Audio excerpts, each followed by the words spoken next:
Hey, what's up, y'all? Welcome back to the Top Flight Pod. You know what it is. You know what we're here to do. Back in studio today, beautiful Austin, Texas. I'm with my boy, Football Critic. Shout out to my G, putting him off camera on the ones and twos, controlling everything that's going on behind the scenes with the audio. We got B off camera right now, working on our pretty much our note packages for the Copa America that's coming up. It's going to be a busy summer for the boys here at Top Flight. But I'm joined by the great Football Critic. How are you doing, mate? I'm good, Edge. I'm good. You know, Yeah, I bet great you're good. weekend. I loved the weekend. Yeah, I bet you did. I loved it. No, but great day in Austin, Texas. You know, sunny. It's perfect for a pool day. So Yeah, it is perfect for a full day, mate. We do need to hit up Barton Springs. That's some place that I need to check out in the summer. I haven't been yet, but every year I definitely like to go, dip my feet in some icy cold waters, mate. Have you been? Barton Springs? Yeah, I've been there. We gotta go. Primo, how are you doing, mate? I'm doing good, bro. I'm doing good. It's been a good weekend. You know, got some time. Heard you had a wild night. Got a what? Heard you had a wild night. A wild? Nah. It almost got wild. Oh, bro. okay. Almost, My fault. I think I almost. misheard. Almost. All right. But yeah, I watched the game yesterday. You know, pretty good game. Mexico versus Brazil, and overall pretty good weekend. That's good, man. Shout out to my IGB. Shout out to everybody, all the Patreon members, everybody that's on Discord. Also, shout out to my little brother, graduated. Three diplomas. Massive effort there by the young lad. Celebrated up. We had a good little party last night. But today on the pod, we're here to talk about, obviously, some international action. Football Critic. We're going to get into why you're so happy. Of course, some Austin FC stuff here at the end of the pod. Some international updates on some of the boys. And we'll try to get out of here and get a good pod for everybody that's tuning in. Shout out to the Patreon Discord members. But we'll start off with Mexico versus Uruguay. Now, this... we won't spend too much time on it because we've got some other games to get to that are more recent. But the scoreline is so dramatic, probably so just ludicrous, insane. We have to talk about it. 4-0, Uruguay absolutely outclasses Mexico. And it really just puts it into perspective where this Mexican national team is today. And you start to wonder, what are the realistic hopes that Mexico should have for the Copa America here in 2024? But I want to get your thoughts, mate, on the match. What went wrong for Mexico? I mean, obviously, Darwin Nunez, he had his hat trick. Brian Rodriguez, Club America player, he also had a pretty good game. But just real quick, what were your thoughts on the Mexico versus Uruguay game? To be honest, after that game, I didn't think much of Mexico in the sense that I didn't overreact to this result. I thought Mexico just treated this friendly not in a serious manner. They got the friendly to experiment, to try stuff, new stuff, players before Copa America, before they get serious. Mm-hmm. And I know there was some criticism towards that, but I don't think it was wrong to do so when you still got stuff to figure out. Remember, Mexico is coming from this new turnover on the roster, right, with all of these players, and they're still trying to come back up because they've been down for a long time now. And they're just trying to find their form to do better in this Copa America. The thing is, they faced Uruguay, a team that is just in extremely good form right now in South America. They beat Argentina. They are seconds in the World Cup qualifiers. And even though Uruguay did not have all of their starters, like Valverde, he did not play, they are still a very serious team, a team that can hurt you a lot. 100%. So if you put a Mexican B team against Uruguay, even if it's not a complete Uruguay, you are going to get destroyed. I agree, mate. And, there's a lot of things going around right now, especially on that match. I know maybe not now by the time people are listening to it because the Brazil result might cover up a lot of the things that happened in this Uruguay match. But there was also comments off the field that Bielsa dropped that really not only did he outclass Lozano on the field as a coach, but post-match in front of the media, he went at for another shot, and he nailed that shot as well. He slammed Jimmy. He was pretty much saying, like, yo, you knew what this game was going to be like. Why would you disrespect me and put the kind of players, the game plan out there and just disrespect myself as a coach and the team that I'm putting out there? Because these guys are getting ready for the Copa. And I asked you earlier whenever we were, prepping for this pod, I asked you, like, yo, bro, is this Uruguay side a legit contender for Copa? And what did you tell me? No, that's absolutely, that's no question. And so that's why I was mostly shocked coming into this Mexico game and how they played is the fact that, boys, coach, you guys knew what this game was going to be about, and it was exactly what it was thought to be as you were going into it. And I just think Mexico, they just didn't show up for the game. I was thinking also, hey, do they have Brazil on their mind? You know, do they want to put out maybe all their resources into that Brazil game, which we're going to get to here in a bit? But regardless, when you're preparing for a Copa that's coming up in just a matter of weeks, you should be taking every game serious, especially when you get to play a team like Uruguay, where you could really test your guys and see where they're at. You know what I'm saying? They're not just like a, you know, St. Kitts, respectfully. They're not Granada. You know, this is Uruguay. This is one of the top 4 teams right now going for the cup. So I really do agree with Bielsa on what he had to say about Jimmy and the game plan and the players that he had out there. Well, I mean, I just see it as 2 different point of views. Because from Bielsa's side, yeah, I like if I'm gonna have a friendly with you before Copa America, and I'm one of the contenders, and I want to get ready, I am going to be mad if you put out a B team against me, because you're just wasting my time. Yep. So I get why Bielsa is mad. Now with Mexico, I understand Jimmy Lozano because they had a friendly versus Bolivia, but they used it for the U23s. Yeah, it was a right? U23 squad. So that friendly doesn't count. Then you have this middle friendly against Uruguay that it is the only friendly that you have if you consider Brazil the real deal, the final test, right? True. So this friendly was the only friendly they had to experiment, to try players, to cut the list to the final players that will make it to Copa. So that's what I understand from Jimmy. Maybe Uruguay was a little bit too ambitious to have as a friendly to try things out. I'll give them that. But from Jimmy's perspective, from Mexico's perspective, I don't think it was a bad thing to put a B team. I see what you're saying. Now, one thing here, a quote from Marcelo Bielsa before I ask you a question, mate. He says, quote, "A team that is preparing should have taken today's game with its maximum power, knowing that it has to play against Brazil. The explanation, it's very clear."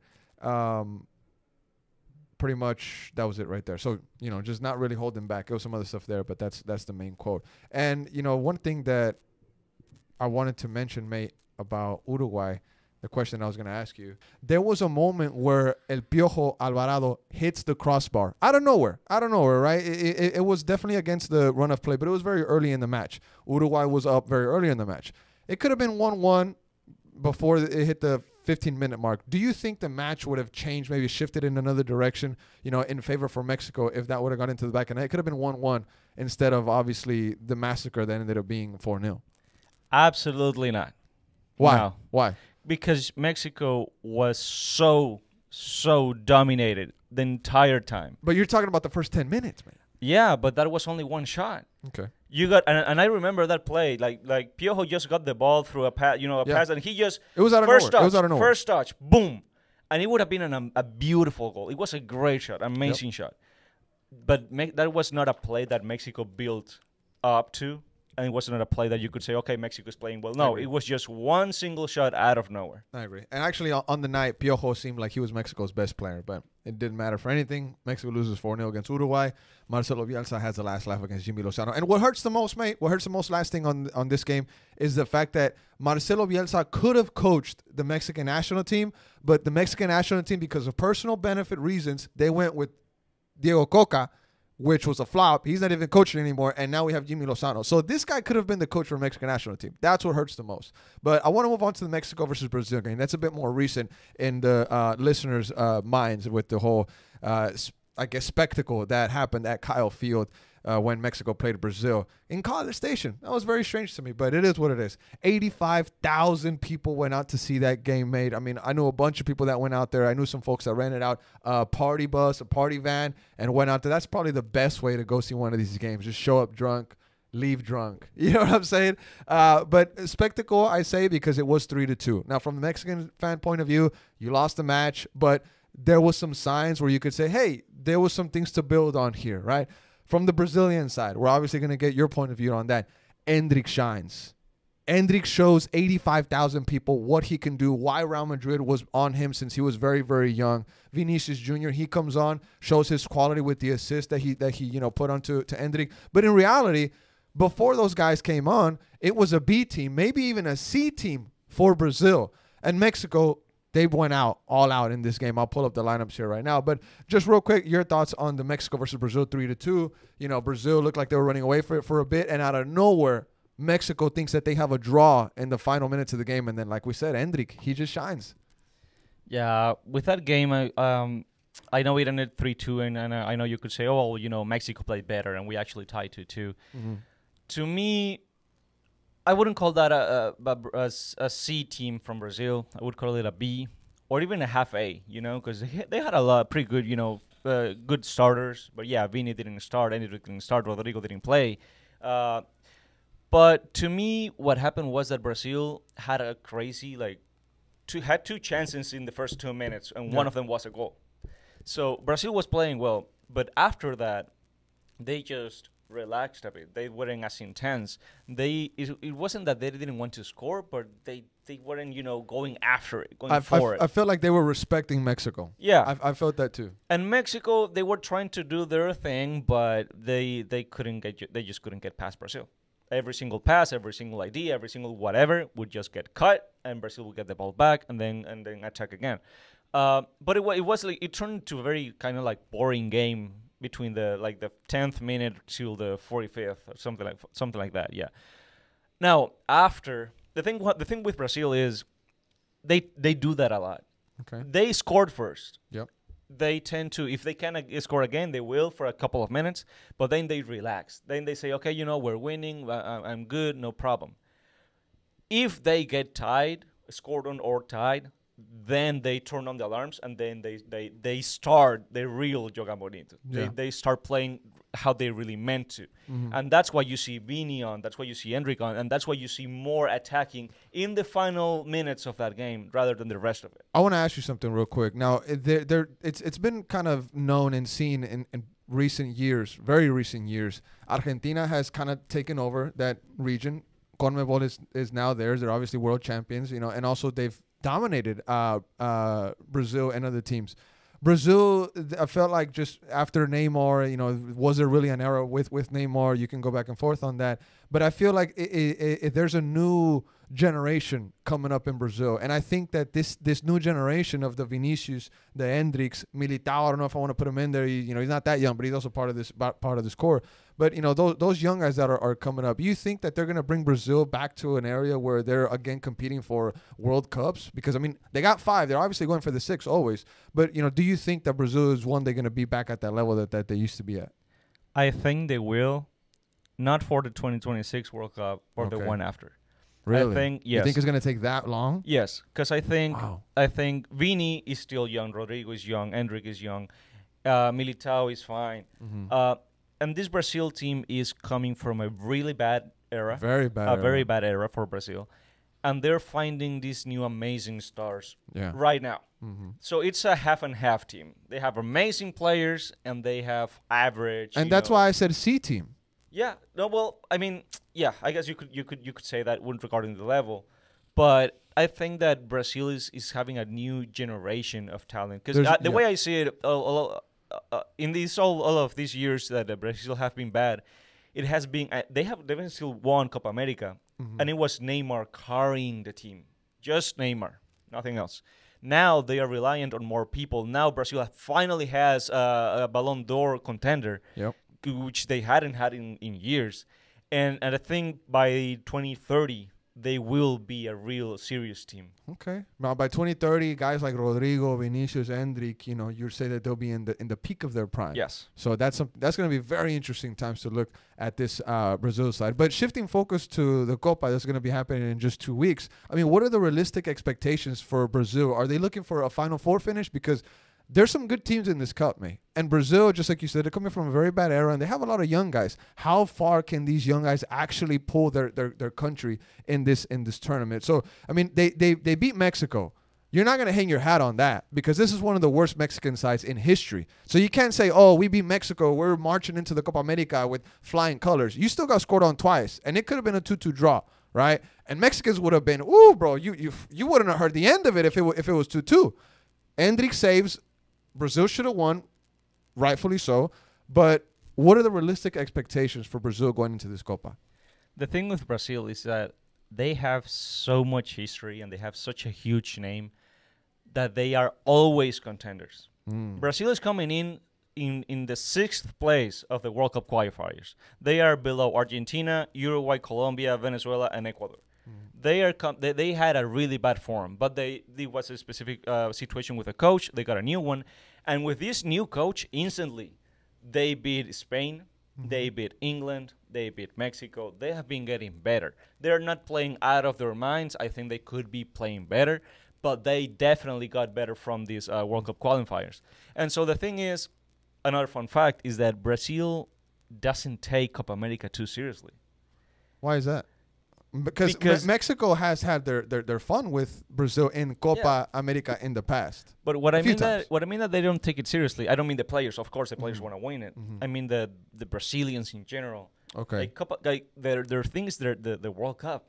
You know what I mean? That they're so big. Yeah. It's like Madrid not really caring about Copa del Rey. They only care about Champions League. That's crazy. I see what you're saying. So that's the thing. Brazilians care. They don't like. Of course, they're gonna cheer for Brazil and they want to win the cup and whatnot. But it's not really that important. Primo, can you pull up what Vini said about the Copa? Because he said something interesting. But go on, Alex. So the thing is with Brazil is that they are a contender. They will always be a contender, and they are coming in hot in this last run of games.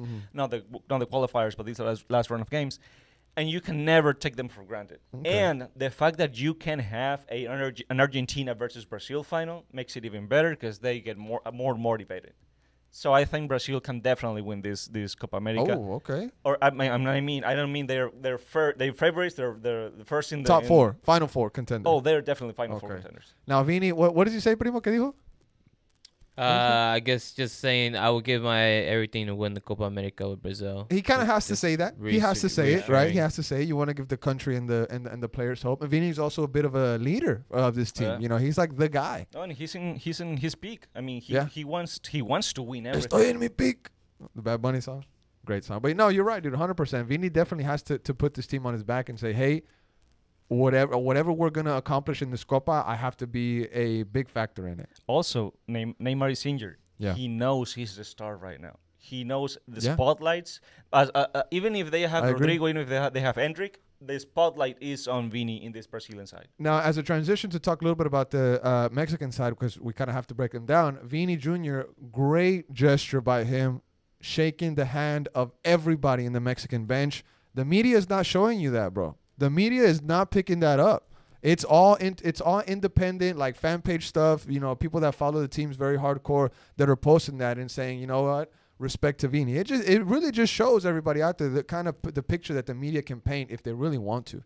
But big shout out to Vini, massive gesture. Also, shout out to Tony Photos. He got some great shots of Endrick, a guy that is absolutely flying high right now. Correct me if I'm wrong, but the stat with Endrick right now, 3 goals in 3 games. Yes. With Brazil. In every single game, he has been a substitute. He came on and he scored. Against Mexico, goal. Yes. Against England at Wembley, goal. Yes. And who's the third one? Spain. Spain. Fantastic record by Endrick, Real Madrid player. But talking about the Mexican team, bro. He's laughing off camera, bro. I gotta bring up Real Madrid. Texas citizen. I'm talking to you, mate. Yes, every situation reminds me of Real Madrid. It's crazy. It's crazy. The Mexican side, bro. There's an injury in goal. Malagon, he's gonna be out. Acevedo was called up. Sama told us that the story was, I don't know if this is official, but Sama said that he was taking a shower and gets a call from Jimmy. He takes off, joins camp. But last night, we see Julio Gonzalez. I believe he's the keeper for Pumas, UNAM. He gets a 6.2 match rating. I don't know how I'm gonna judge the Mexican keepers right now because with the injury, it shakes everything up. Malagon was the starter, the lock starter, and he's injured now. Now it tosses everything up in the air. Rangel, he ate the 4 goals against Uruguay. The confidence for him probably is going to be really low. The mental thing really plays a factor.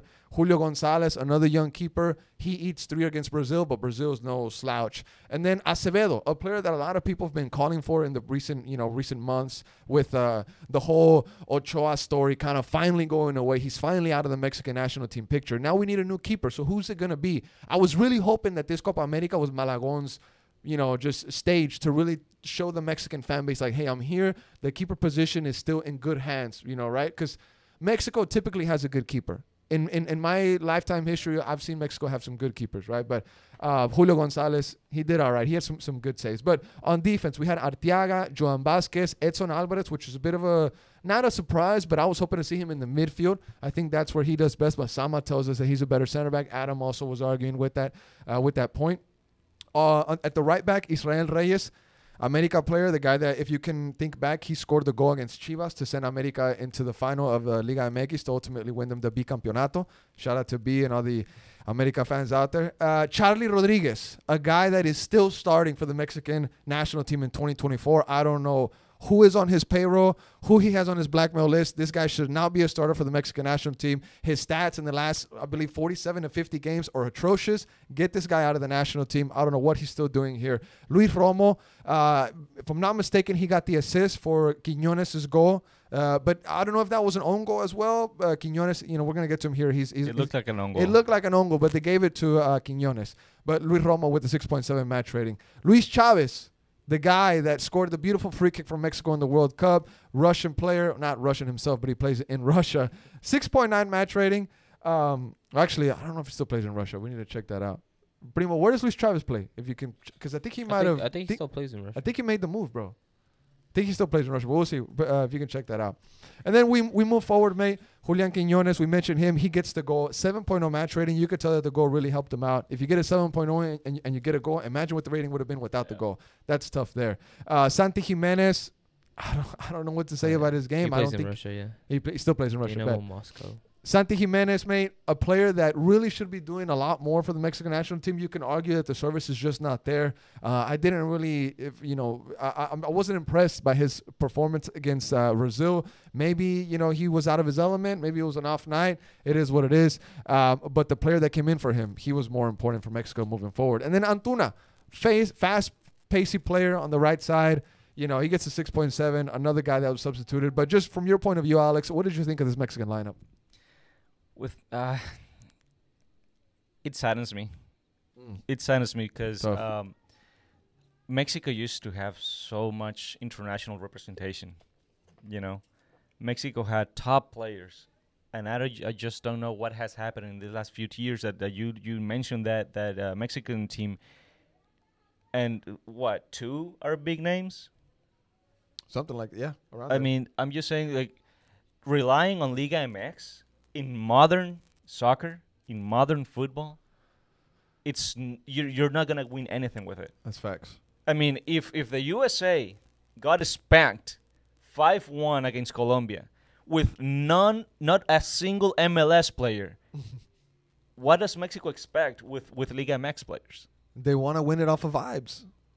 They want to win it off of vibes. I mean, that's the only thing that I can say, because you're spot on with the point where you're saying, hey, if you're depending on Liga MX in these major tournaments, you're not going to do so well. And it's a bit of a reflection of where the talent is in Liga MX, because one thing that's very criticized of that league is the fact that they bring in a lot of foreigners, and they don't give opportunity to the young Mexican players to try to build that foundation for the team, and that's kind of a reflection as to where the opportunity is at in Liga MX right now. It's very much for the foreigner right now, and I know there's rules in place where you can only have a certain amount on your roster and whatnot, but there's teams like America that take advantage of this fully 100%, and then there's teams like Chivas where it's on them, where they have traditions, they have rules where they only employ players that are from Mexico, that their nationality is Mexican. Cade Cowell is a bit of a loophole there. We can go back and forth on that. Maybe they're trying to get away from that because they know that the foreign player really does help you win tournaments in Liga MX. But at the end of the day, it affects the national team roster because you don't have that talent coming up. And you can say that the coach of Pachuca is a great example of giving opportunity to the youth, because they won pretty much everything this season and the last one with a bunch of youth players. And you saw Columbus train their ass off just to get spanked by a bunch of 16, 15, 17-year-old kids. So, just there needs to be more opportunity for the young Mexican players so that they can compete by using Liga MX players, because you're spot on the point. No, more than an opportunity. I just think that because I know, like, Chivas, gives opportunity to a lot of Mexican players. And fun fact, against Uruguay, 4 Chivas players started, and then you were all like, I could tell. I was like, oh, get out of here, bro. Yeah. Also, like the players, Mexican players do get their opportunities in Liga MX. Yeah. But that's not enough. That should be baseline requirements. Mm-hmm. What you need, it's a good development, not only in quality but in mentality. You need to have players that know that they want to be top tier, that they want to go to Europe, and you need to have that bridge to Europe. Yeah. So the fact that Mexico is not doing that, not with the national team, not with Liga MX, not with anything, because even in the U.S. where they could have some sort of better youth development, Mexico is not calling Mexican players eligible for Mexico, obviously, developing the U.S. They're not even doing that. So what are they doing with it? Now, just to close out with the Mexico-Brazil game, just final thoughts on the result. It was 3-2. You know, a bit positive to take away from Mexico. Obviously, Brazil gets the win, but just to close out on this game, I mean, how are you leaving this game as a Brazilian fan? As a Brazilian fan, I just watched the game and it's like Brazil just was out there to have fun. They're just having a kickabout. Yeah, they were just Hendrick- relaxing, and you could see it. show. Vini came on and he was just having a party by himself. Vini's hair, thumbs up or thumbs down? Nah, thumbs up. I love it. I love it. No, let those threats be Camavinga's thing. Yeah, that's not Vini's. No, but like Brazil was just chilling. They were having a fun time. Mexico, I know it was a test. I as a Mexican would be happy. Oh, you as a Mexican? Oh, okay. I see what I you're saying. would be happy that I did get 2 goals, that they didn't give up, that he was like, okay, I know I came from a 4-0 versus Uruguay. I know Brazil just beat me, but I also know that I was able to score goals, and I know I will face Ecuador and Venezuela and Jamaica. So my goal is, I know I'm not going to win Copa America, because Mexico is not going to win Copa America. But I think that's true. The target is to get out of that group and to say, okay, with getting out of the group, I got something for the future. Now, I want to say something. I don't know if this is a hot take or not on the Mexican national team, but if you follow the Mexican national team and if you think that the group from Mexico is going to be a cakewalk, you're a bit deluded. You're a bit deluded because you have Venezuela. You have some tough teams in that group. Primo, can you pull up the group, mate? So I can that tell way you, I don't get it's too Ecuador. Venezuela, It's Venezuela and Ecuador, Jamaica. And Jamaica. That's right. Here we go. We have Mexico, Ecuador, Venezuela, and Jamaica. It's going to be a dogfight, mate. It is. It's going to be a dogfight. It is the most competitive group in Copa America. It's going to be, with all respect to Venezuela, Venezuela might be the best team maybe in this group. It's going to be battle of mid. That's a better description. It's a battle of mid. It's going to be battle of mid. To me, Ecuador is the best team. As a Venezuela, I would say. To me, Ecuador is the most informed team. And the crazy thing is that they have amazing players and just amazing players. And their coach, while they have had good results, their coach is actually not that good. They are being nerfed by that coach, just like the USA. Now, just one last thing that I want to say on Mexico. Alexis Vega, he did come on and change the game. A lot of people are definitely saying that and want to give him his shout out. Big booty. Alexis Vega, shout out to you, mate. Other than that, the folks coming off the bench, other than Guillermo Martinez, I'm getting so used to saying Guillermo Viru. Guillermo Martinez, he scored the 2-2 for Mexico. Shout out to him. He got the header. Alisson makes a great save. He doesn't give up. He gets his own rebound. That's some Kobe Bryant shit, mate. He gets his own rebound and says, you know what? We're going to tie it up. Goes 2-2, but like we said, Hendrick makes it 3-2 at the end of the day. So just some good signs from Mexico. I will say some good signs. Yeah. Definitely something to build on. You're not winning Copa America 100%. Getting out of the group would be massive. Yes. Getting For out Mexico, of the group getting out of the group would be absolutely massive. And I wonder if that's a hot take because I think that's very realistic. It's just sad because Mexico has this huge reputation. Yeah. But reality is they're not great right now, and getting out of the group would be just a huge breath of fresh air. Let's talk about a team that thinks they're the best thing in Concacaf right now, but they are. Okay, they are. Yeah, you're right. They are the best team in Concacaf, but thinks they're the best team on this side of the world sometimes. Yeah. I'd say. Right. The U.S. men's national team, mate. They get absolutely destroyed by Colombia, another team that you know very well. Folks see me with the USA jersey. USA. What is this called? Like a top, a shirt? It's a long sleeve. It's like a long sleeve. It's definitely vintage. Yeah. You know, you see the old logo, but you know, Josh Wolf vibes. Josh Wolf vibes. Yeah. Shout out to my coach. I was thinking more Greg Berhalter. We'll talk about that guy here in a bit. But USA, I want to talk about what went wrong for the USA just real quick. I want to see if what you think, if it's on the Berhalter as the coach or if it's on the players. Because when you get 5 scored on UMA, I mean, the coach ain't out there in goal. The players also got to put their hat into the bucket and say this is my fault. Also, I wanted to see, if we could talk about, what do we want to see from the USA coming up next, because they face Brazil. Now, Brazil played their BC team against Mexico, knowing that they have to play the USA next. They're going to face an A side when you're talking about Brazil. So pray for the USA after what they did against Colombia. And then Colombia, they face Bolivia on Saturday. We're going to see what you want to see from them. But we'll start off with, obviously, if it was, I want to start off with the question, if you think it was on Berhalter or on the players, mate. Both, definitely both. Like you said, you don't get scored 5 goals on and be all on the coach. I think the players had a lot to do with it. But I also say it's on the coach because I didn't see an idea from the U.S. I didn't see something that would make me think, okay, I understand what they're trying to do. No, not at all. The U.S. has top players, and I mean top. That stat about that starting 11, all of them being in the top 5 European leagues for the first time for the USA it is crazy to me. And the players have been performing. You see Pulisic in Milan doing great. You see Gio Reyna. He did have a troublesome season, let's say, but the quality for him to be that guy for the USA is there, and yet you get spanked by Colombia. Yep. And the thing with the USA to me is that they are the kings of CONCACAF. They are the absolute. They're not the kings of Concacaf. They're the current owners. Okay. They're the current owners. Actual king, like modern in today's today. I see what you're saying. Because Mexico still has a lot of. There's more history. They got a lot on the USA.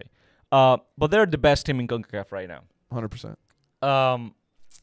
The gap between CONCACAF and CONMEBOL, it's a bit embarrassing. It's so big. You know what's even worse, mate? I saw a graphic earlier that somebody put together. I forget the media outlet that put it together, but they said the 2026 World Cup hosts Canada 4-0 to the Netherlands, USA 5-1 to Colombia, Mexico 4-0 to Uruguay. With what face are we going to show the world, like, hey, we're here ready to host this massive tournament? And I understand because the USA has beaten Mexico over and over and over again all of these last couple of years. 100%. And Mexico was a big name because they have done some important things in international soccer.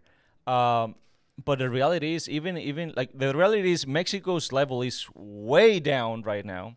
And while the U.S. is better, doesn't mean that the U.S. has a big level, top level right now. Now, when we talk about what went wrong for the USA, because something clearly went wrong in this just devious result, mate. I mean, I don't know, just disastrous, embarrassing result. And it was a lot of individual mistakes. It was a lot of individual mistakes. At least 4 out of the 5 goals, you could say, hey, this was because somebody messed something obvious up. Either coming out the back, Austin FC, playing out the back goes wrong, you lose the ball, boom, or the marking was just absolutely soft. Or we go to just to the first goal that I believe set the tone, was Jedi Robinson, one of the best defenders in the Premier League last season, mate.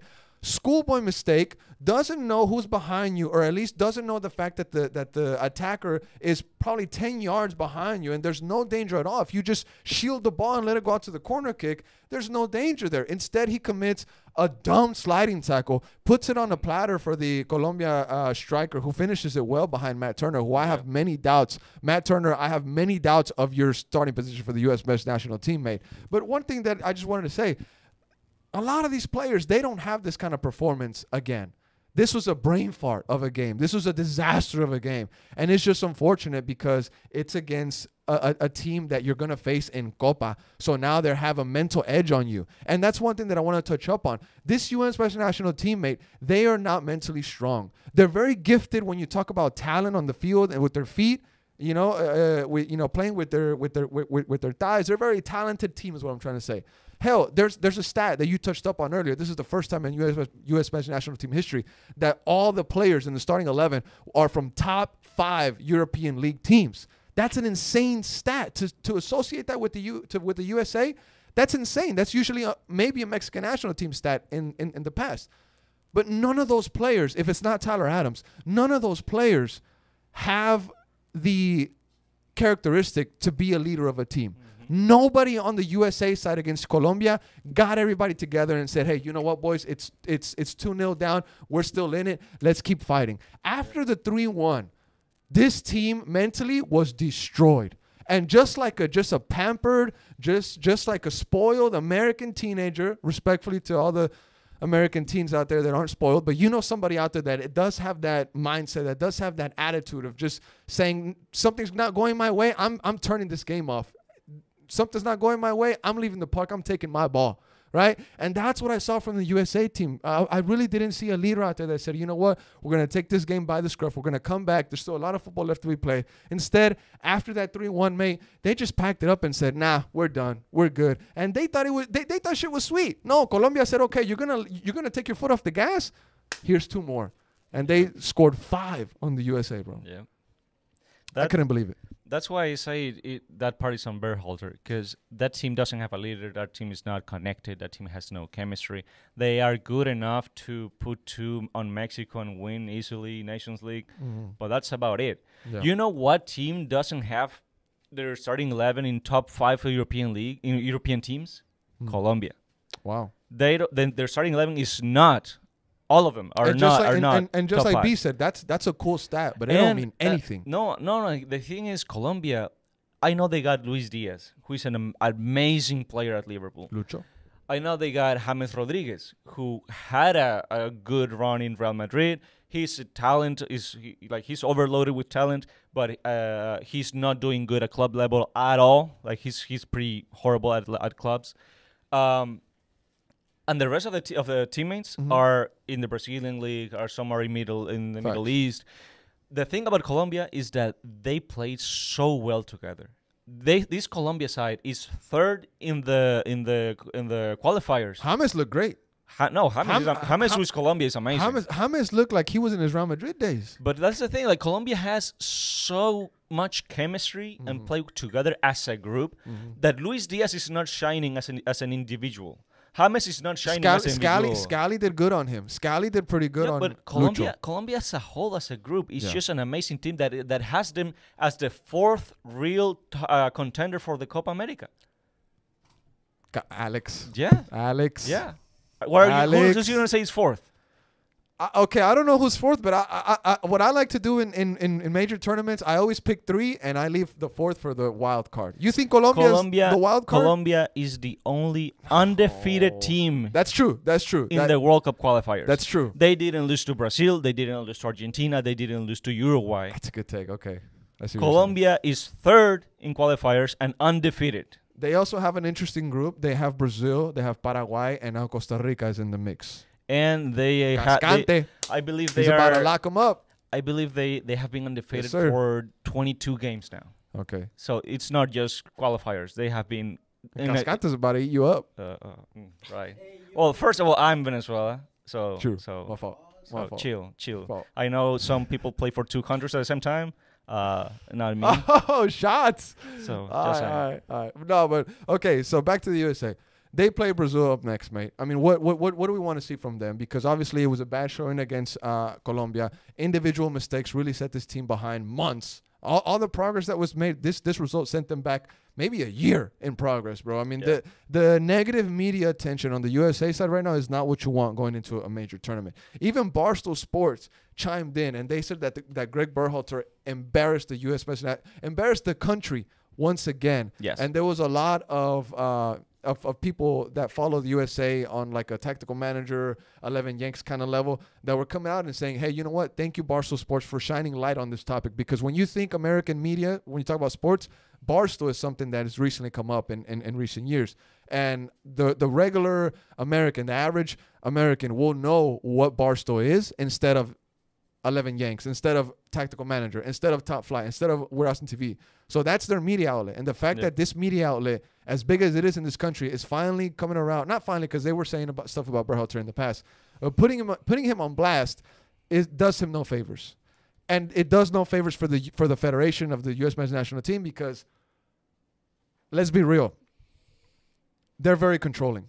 Yes. And that's something that we see in a lot of MLS teams as well. They're very controlling, or they try to have control of their media. A lot of MLS teams. We won't say any names. Yeah. But there's an effort to try to control what is said. And the USSF gives me a lot of that vibes. I was talking to some folks that do a lot of content for the USA, and they also share that same thought. And the fact that a media like Barstool that's not controlled by major powers like the USSF is saying things like this, it does them no favors. Well, I mean, it's true. The U.S. is having Copa America right now, Club World Cup 2025, World Cup 2026.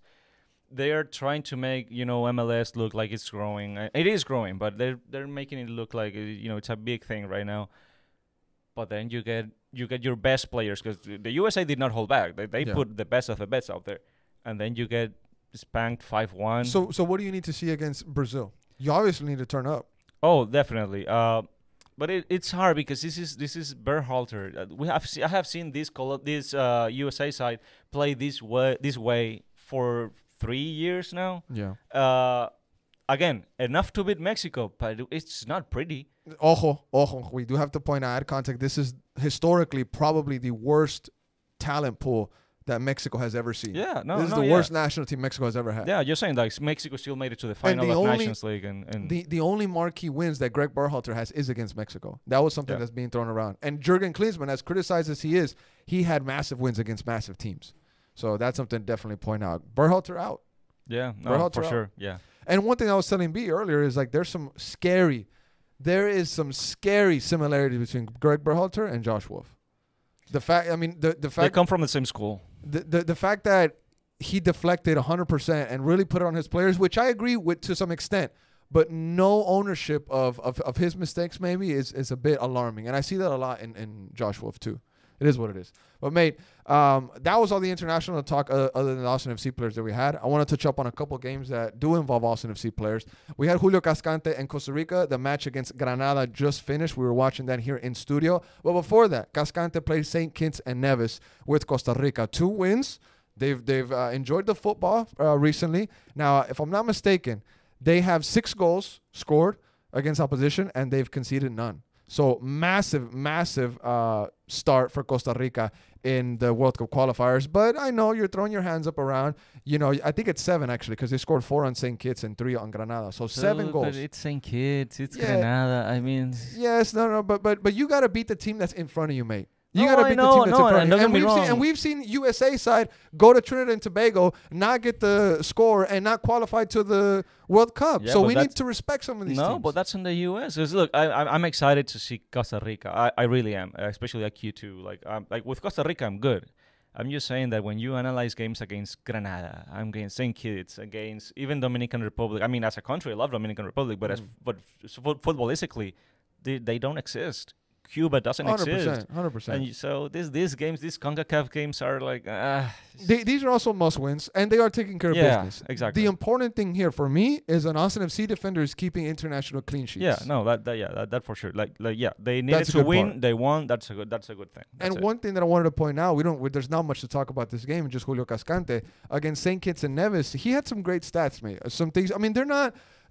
Just like you're saying, Alex, they're not, oh my God, Cascante versus St. Kitts, es un Dios. But he's an Austin FC player, right? You want him to do good and not get injured. And some of the stats, he's like playing like a training session. So he's still in training, right? St. Kitts and Nevis is like a training side. So I'm happy with the stats that he put up. Now, 90 minutes played.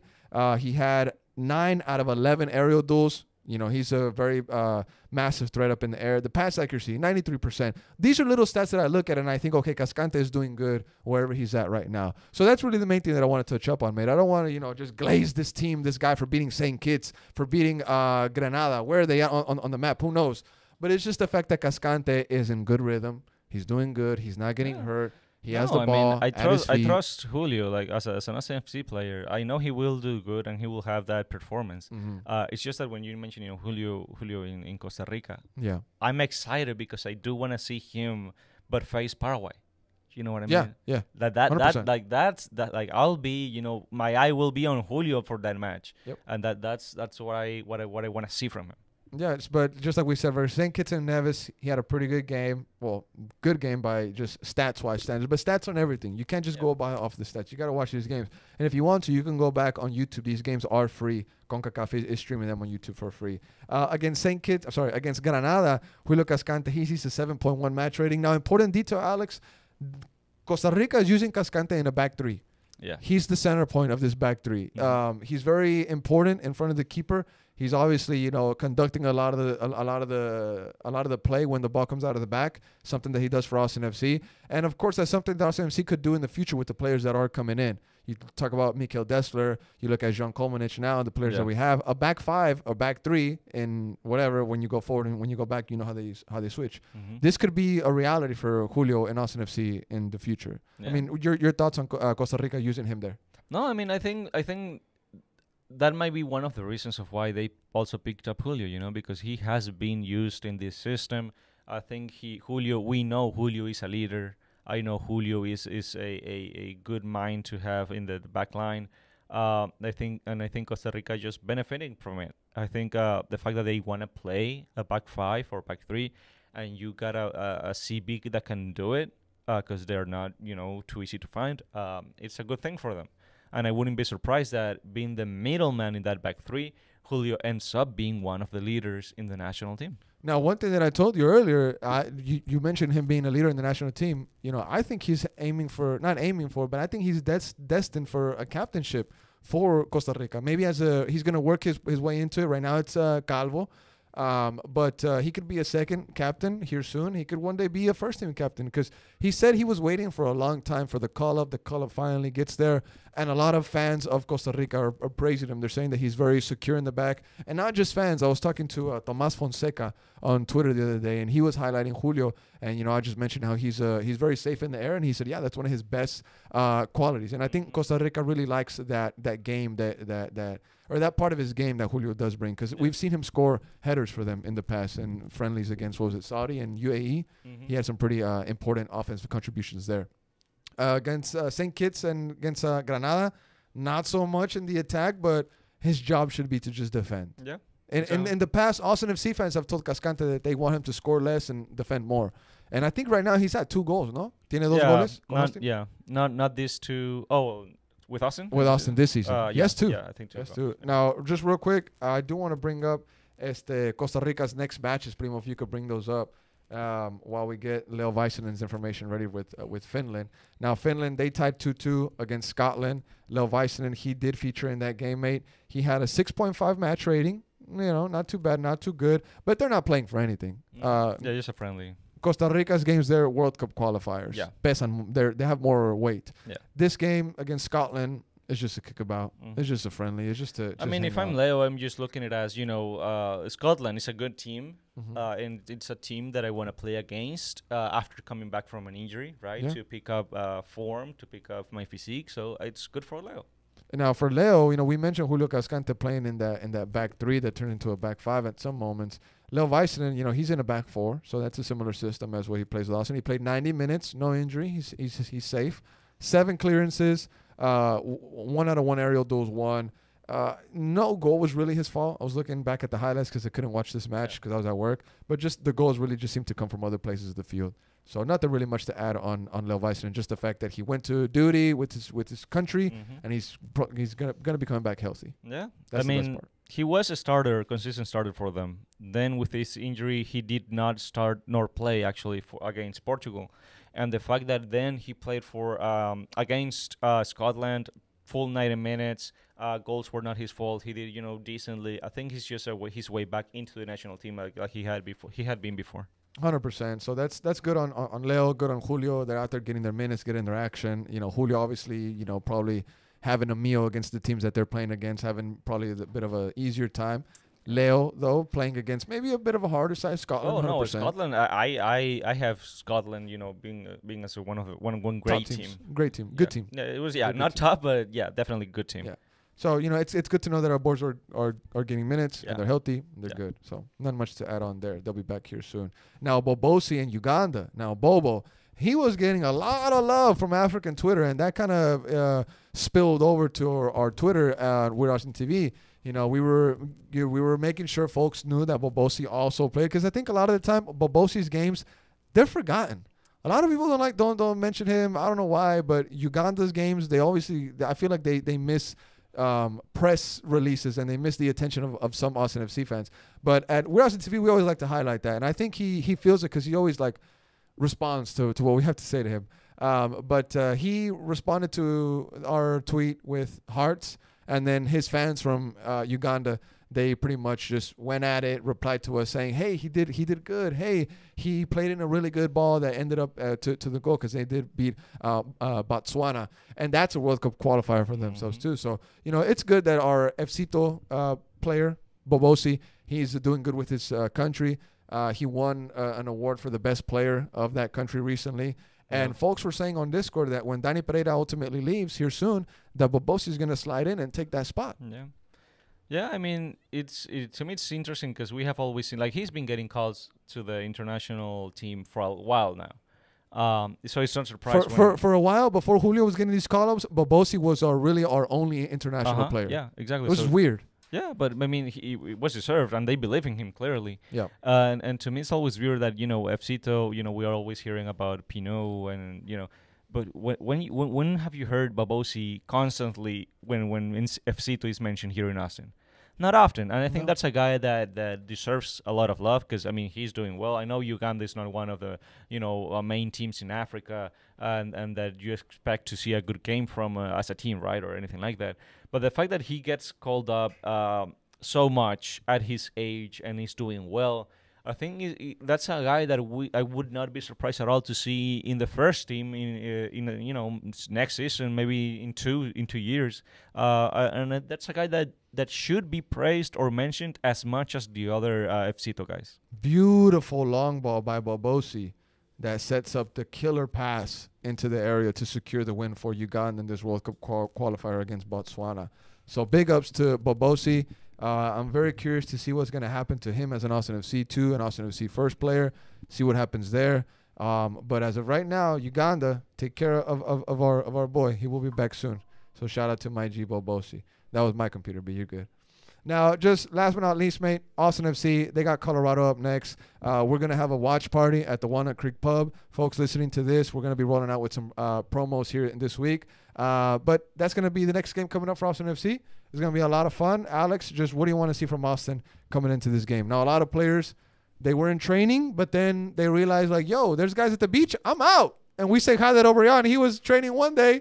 The next day, this fool was in Cancun. But what do you want to see from Austin going into this game, mate? It'll be a test. We won't have Danny.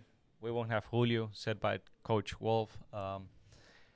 What I want to see is, one, to prove that we can be defensively solid. Mm-hmm. Our best defense has been Brendan and pause. Julio. This is a different Colorado. But yeah. You know this. No. You know. I know. This Colorado has been great this season. He's one of the better teams, in my opinion. So I just wanna see us being defensively solid. I mean, these guys got rest, so there's no excuse to be unfit or tired. I want Stewart to do well, just like how he has been doing. I want our center backs being fine, or our fullback should be fine without a problem. And I want to see Ring really showing up. Really? Yes, because we still don't have the reinforcements of Bukhari or Dessler. Yeah. That means Owen will likely still be a winger. Mm-hmm. I don't think Wolf is going to put Finley, although I'm not opposed to it, and Heather. So funny thing on Owen, Primo saw them earlier. He saw Owen Wolf and Josh Wolf somewhere. I'm not going to say where, but he saw them eating. Did you say so hi, wait, you know what just clicked in my head? Primo, you be hanging out at those tip-top places then, bro. Primo be hanging out at the tip-top places, bro. Primo be going to Red Ash. That's not where they were at, but that's one place that they love to go. Josh Wolf said it on the pod. Bro, I'll be going to Chili's, bro. Chili's, Applebee's. Hey, Josh Wolf and Owen Wolf got the 2 for $20 at Chili's. I love it. My coach. But go ahead, Alex. Sorry for interrupting. No, you. I'm just saying that, hey, if Owen is still playing wing, and we don't have Danny, Seba will hopefully be back. Valencia and Ring have to shine. Yeah. And that's a pair that has not proven that they can work together well. And I think that in this very moment where we don't have Danny and Owen is busy or in some other position, they need to show up. Yeah. I trust Valencia defensively. I really do. I think he will do his job. But I think Ring has to prove that he can play well. And by well, I mean not getting late to balls, not doing crazy runs, not giving up on balls, and have good a good chemistry with Seba and Valencia, meaning that we can play like this whole month, that we won't have Danny. It's going to be very difficult without Danny, bro. You know, he's one of Top Flight's favorite players, one of the best Austin FC performers. That's why we like him here so much. This guy gives everything on the pitch. And I want the listeners of the pod to just have something in mind, guys. Colorado is not the same team that we used to bully around, and other teams used to bully around. This team got a lot of reinforcements, and just like you said, Football Critic, they've been playing better football. We look at the playoff picture right now. They're in 8th place right now. The playoffs are extended. They got that 9th spot. Colorado's still making the cut. They have 22 points. Austin FC, they find themselves in 6th place with 23. It's only a 1-point difference, mate. Yeah. They're gonna want that win because this is like a 2-step game. You beat this team. Let's say Colorado wins this game. Not only do they get the 3 points, but they jump us on the table. They send us down. So Austin FC, from their point of view, they need to win this game to make a gap between those teams that are fighting for the playoff spot. That Austin FC needs to be making that gap to solidify them in the playoff picture because, without these key players like you mentioned, and it's not going to get easier. You still have Leagues Cup that's coming up. That's going to be tough. We saw what happened last year. Everything went downhill after Leagues Cup. You still have to be able to survive that mountain, right? So right now, we're just pulling up to the mountain. We're ready for a 12-hour hike. You know what I'm saying? And I'm hoping the boys have gas in their tank. I'm hoping the boys have oxygen in their tank because this mountain is high up in the air. You better be ready for this. This is going to be one of the most difficult months for Austin FC. I agree with you. It's going to be Colorado, LAFC, Minnesota, if I'm not mistaken, SKC away. And having to face that without Danny, without Julio, and being in the place that we are right now, so close to dropping, I could easily see us, bottom of the table after June, if we are not careful. That's true. So we definitely need to take whatever we can everywhere, both home and away. And actually, 4 games are away. I mean, it's only one home, and it's against LAFC. So this is going to be a tough month. It might be the most unhappy for us of the year. At least fan reactions are going to be, it's only one home game. That's really good. Twitter spaces are going to be fire, though, most likely. Yeah. That's if, but we also could get results. No, that's what I'm saying. Like it'll be a bit of a smoke screen because we do have problems depth-wise. No, but that's the thing. Like that's what I'm saying. Like even if this is indeed the most difficult and the worst month of all in this season, the mentality has to be that we need to get even better and just start winning and winning and winning and winning after we get Bucati, after we get Dessler, after Danny's back, after Julio's back, because we're gonna get a pretty big hit right now, and we need to come back even stronger. I don't know if you agree with me on this when I say this, is that this season, I know we're already halfway through it, but this season we've gotten some results that we didn't deserve, right? And I feel like they're get out of jail free cards in the sense that we're going to be able to cash them in. And just like you said, there's going to be games where we can lose and it'll be all right if we hang on just enough. But we've had games this season so far where we've gotten points that we didn't deserve that we're going to be able to cash in the next couple of weeks. Because I agree with you 100%. It's going to be tough without the players that we're not going to have in the next couple of weeks, next couple of months. But and we don't even have a huge pool to dip into FCito wise because that team is banged up with injuries right now. I mean they're not doing so well themselves. So it's not like it's the FCito of last season where you could just go and get a player that's maybe MLS ready. There's a huge gap right now between our second team and our first team. Yeah, that's the thing. That the gap between MLS Next Pro and MLS is just way too big. It's bigger than people think. I wish it was last season. We can get those players up. Yeah. Imagine having Damian Las. Imagine having the likes of Cristo Vela, David Rodriguez, Valentin Noel, who is going off in the USL. There's people saying he's the most exciting USL player this year. At least we still have 40% of his contract, of his royalty. I mean, God knows we could use him right now. We could. Oh my God, bro! Imagine international spot. The international spot really hurt us. But, mate, just to close out the pod, I mean, score prediction for the Colorado game. I mean, we have a lot of players that are on break. I'm afraid that they're going to come back maybe a little bit, woozy or a little bit off of it. But hopefully they can hit the ground running. I'm going to say 1-1. 1-1. Yeah. I think that's fair. And it's away from home. Austin FC, they went to Colorado last year, left with the bad taste in their mouth. Will Bruin unlucky. Yeah. I think Austin wins it. Can Austin win this game? Is it in the cards? It's in the cards. Yeah. Yeah? It's in the cards. All right. Well, I'm looking at a 2-1 win. Fair. I'm looking at a 2-1 win because the guy that needed a rest was Diego Rubio. He got his rest. Looks like Copa America is not on the cards for him, which is low-key a blessing. Although, I'm sorry, Diego. I wish you were there 100%. But quédate, coño.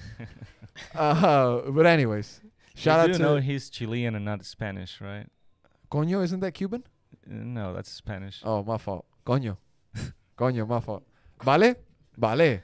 That's Spanish as well. Yeah, I know, but I don't know. I'm not Chilean. Arepa? No, that's ours. So you're Colombian now? No. Oh, no, you did not. Are you Venezuela? Oh, I'm sorry. Arepas are from Venezuela. My fault. Okay. That's on me. That's on me. God. That's on me. I think we might need to cut that out the pod. Let's end this. I think we might need to cut that out the finish pod. this pod. All right. Oh, my God. I clearly need some education when we're talking about food from South America. Pupusas? It's I know. I'm just kidding. Tacos? USA? I'm just kidding. But shout out to my G Football Critic. Shout out to Primo. We'll get out of here and we'll be back with more the Top Flight Podcast. Later, everybody.